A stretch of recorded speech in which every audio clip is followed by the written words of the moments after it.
Okay. Well, good afternoon and welcome, everyone.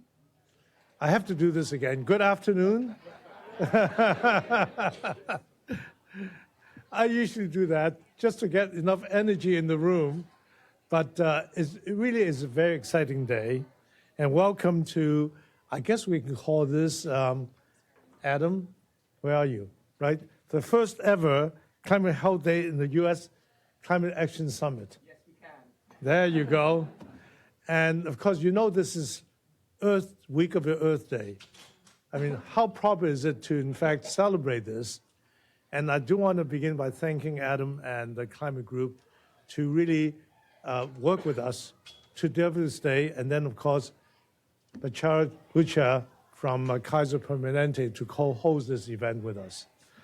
I think when I look back some years ago, back in 2019, 2020, when this subject was first raised, in fact, by Judy Roden and many others too, you know, there weren't that many people paying attention to this issue.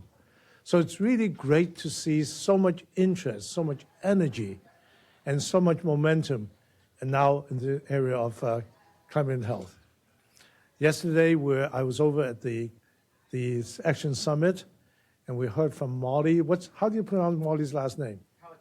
Kawataha, who used to work in the Obama administration, who says when they did this survey and talked to people and say what resonates most with the public on climate is health, public health. That's when people start listening to this as an important issue that's meaningful to them. So I think recognizing climate and health is so, so important. As you hear from me later, we at the Academy launched a grand challenge on climate health and equity, and that one actually has been going on for a while. And of the various areas we work in, a big area, of course, is getting all of you together to say, how can we act together? How can we make a difference? So it's a really privilege today to see so many of you here and to have a really great lineup of today's program with, in fact, you're going to hear from leaders from White House and from WHO.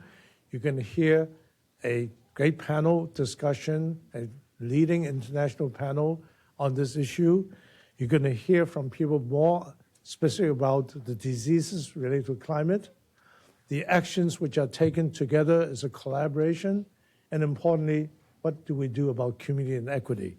So it's a very exciting day, and I don't want to take any more time except to turn over to my co-host, Bechara, and have him say a few words, and then to Adam as well. And then we'll welcome Ali Zaidi. Thank you. Thank you, Victor. Good afternoon, everybody. It is so great to be here. Thank you so much for inviting me. I serve as the Chief Health Officer for Kaiser Permanente. We are the largest integrated healthcare system in this country, where we provide care and coverage to about 12.5 million people, supported by 23,000 physicians, 68,000 nurses, 223,000 employees, and every one of our members, every one of our physicians, nurses, employees are feeling the impact of climate change on their health. And that's exactly why environmental stewardship is at the core of our strategy around putting health at the core of our climate action. And we do that from the way we power our facilities, to purchasing our supplies, to the way we care about our members, our communities, and our employees. And there's a lot of work to be done. And I'm going to reference 3 important things that we need to lean in on, all of us together. One, I think we need to continue to shift the conversation around climate change from a conversation that's only focused on the scientific aspects to really a conversation that's connected directly to the impact of climate on health. And when we create that conversation, when we shift that conversation, it will bring the urgency, it will bring the action and the resources that we would need to be able to create more and take more action. The second thing I would encourage us to lean in on is making sure that we continue to create and think about collective action. There is no one entity, no one government as big as they are, no one organization can make a difference by itself. We all need to roll up our sleeve and work together to be able to make an impact. I think supply chain is a perfect example where we could all work together to really try to figure out solutions to be able to reduce our emissions from the healthcare industry. And then the third thing I would encourage us to lean in on is on the importance of thinking about research, thinking about evidence. I'm incredibly excited about our effort that we're doing with the National Academy of Medicine around developing a research agenda around climate change and health that will bring in researchers, providers, communities, all together to try to figure out what do we need to do from a research perspective to advance climate and health action. So I'm incredibly proud to be part of this first of its kind day. We're super excited to be here. Welcome, everybody. And with that, I'll turn it over to Adam.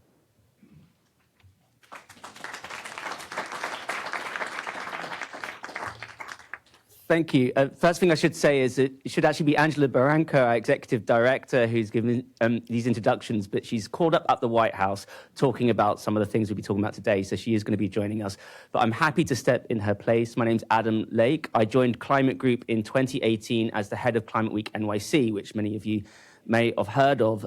So my story on this is the White House contacted me 4 years ago and said that Biden is organizing a leaders summit. And they loved what we did in New York, and could we do something in DC similar? And we had 3 weeks to do it. So we gave it a go, and that was the first ever US Climate Action Summit. 4 years later, this is the largest week that we've held. And this is the first year that we're looking to build out a broader program. And so we're absolutely delighted that this indeed is the first time that we are having a Climate and Health Day. It's been fantastic to work with the National Academy of Medicine and Kaiser Permanente on putting this together.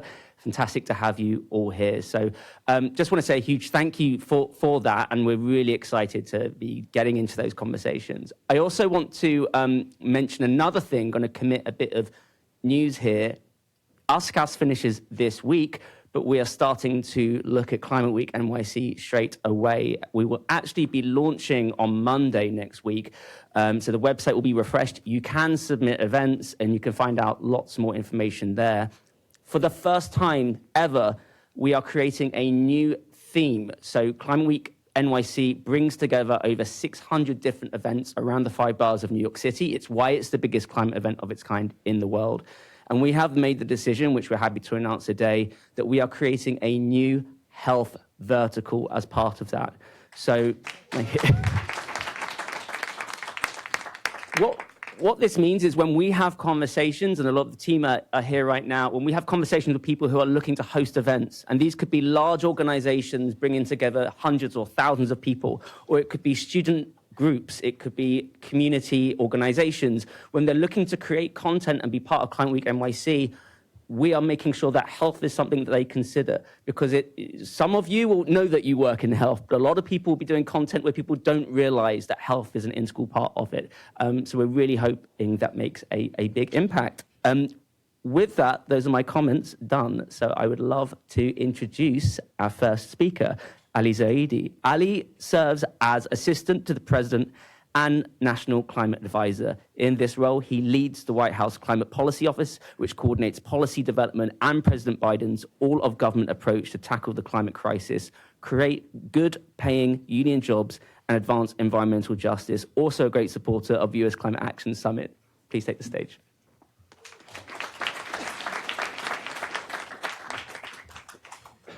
Thanks so much. So many of you, I think I've met over the last several years as leaders in this space, a field that really, I think, has been, to what the speakers noted, created over the last decade and two.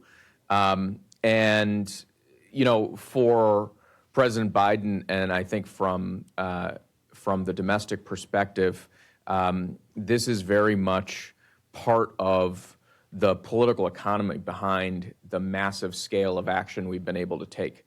And it is a driver, the sort of thesis of connectivity between public health and climate change is a driver for, I think, our accelerating and expanding ambition to get things stabilized and on the right course.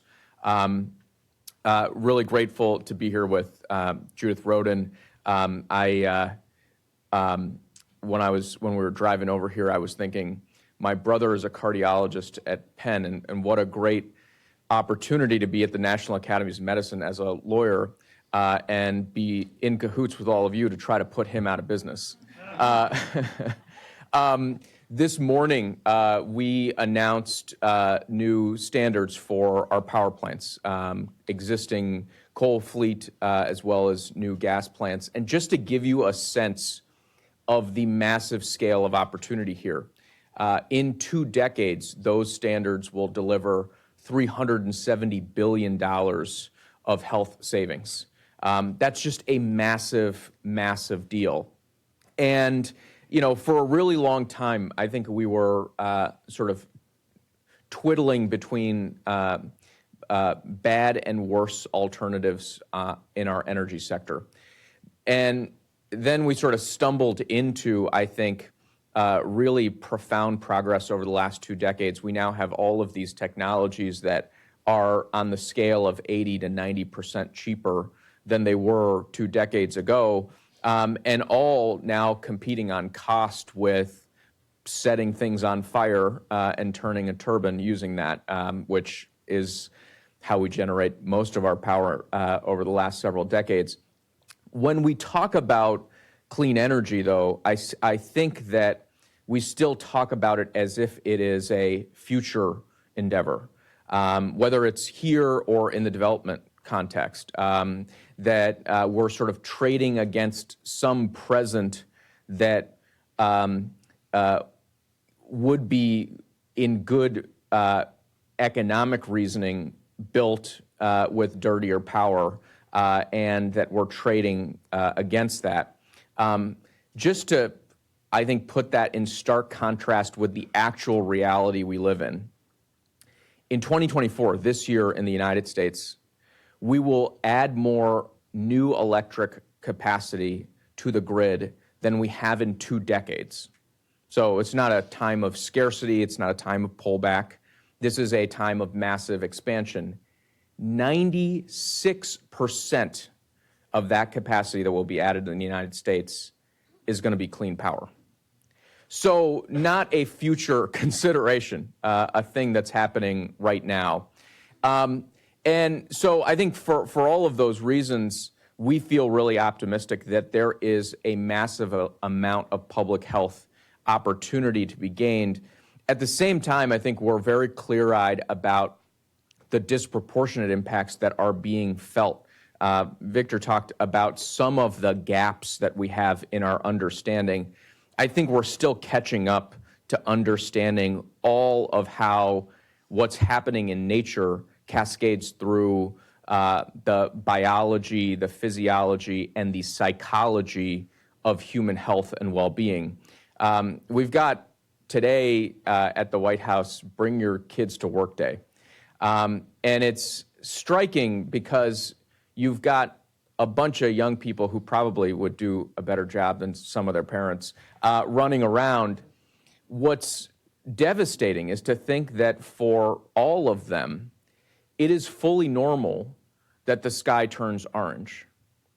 It is fully normal that they breathe smoke into their lungs of wildfires burning hundreds of miles away. It is fully normal, the phone part is kind of weird, that they get push notifications on their phone about fires and floods and hurricanes, and then have to check in on a family member to see if they were lost or memories were lost in the next crisis. We're starting to understand what this means. The extreme heat that we saw in the Southwest, and frankly, that we see all around the world, what that does to economic productivity, but also to growth, to kids achieving their full potential. We're just starting to understand what it means for kids who show up in the classroom, what it does to learning outcomes.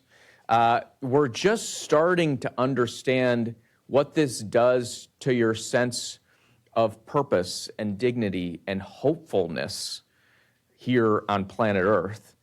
The task before all of you is really quite multifaceted. We have to understand what the heck we're actually up against. How is it seeping into our bones and into our biology?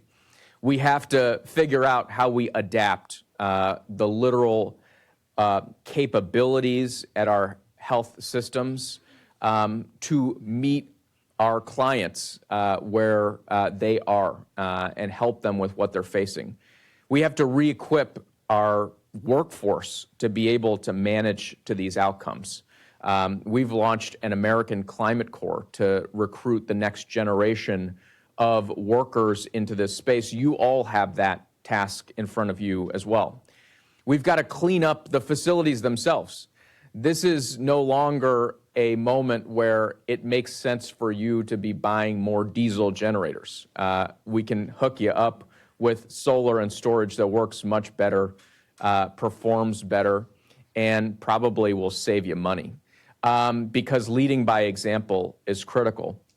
And we've got to provide the data basis here in the United States and around the world to take the sort of action we did this morning in the power sector, to take the sort of action that's been propelled by the president's executive order on transportation, getting us to 50% clean vehicles sold by the end of this decade, not the next one. We've got to take on the challenges in every sector of the economy. Public health will guide us, and understanding the implications of health will guide us as we set our sights sufficiently ambitiously high. Let me close with just one thought. We're flying on Monday to Virginia, and the president was looking through the remarks he was about to deliver on a program that he would launch called Solar for All, focused on low-income Americans, and the expansion of the American Climate Corps. Excited to do that work.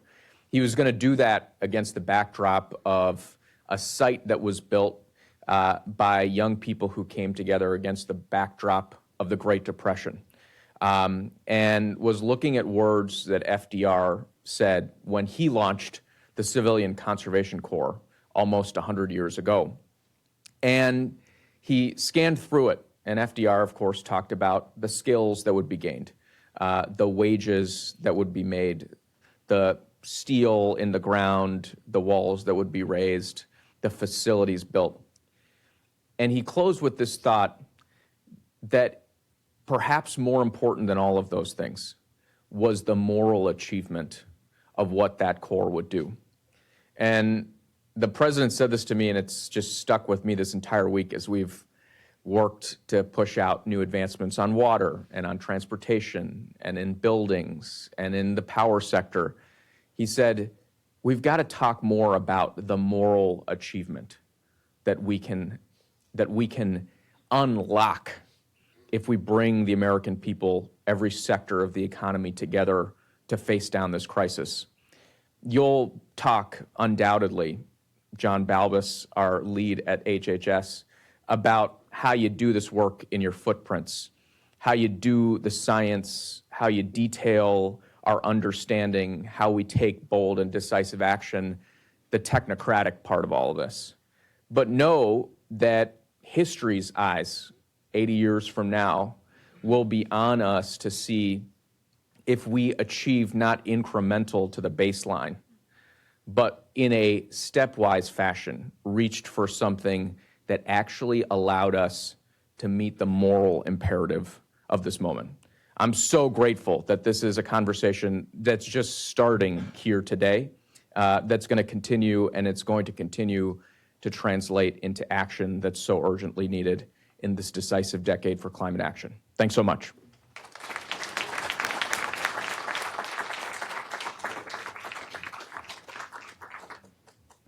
Thank you, Ali. Really appreciate your presence here with us today.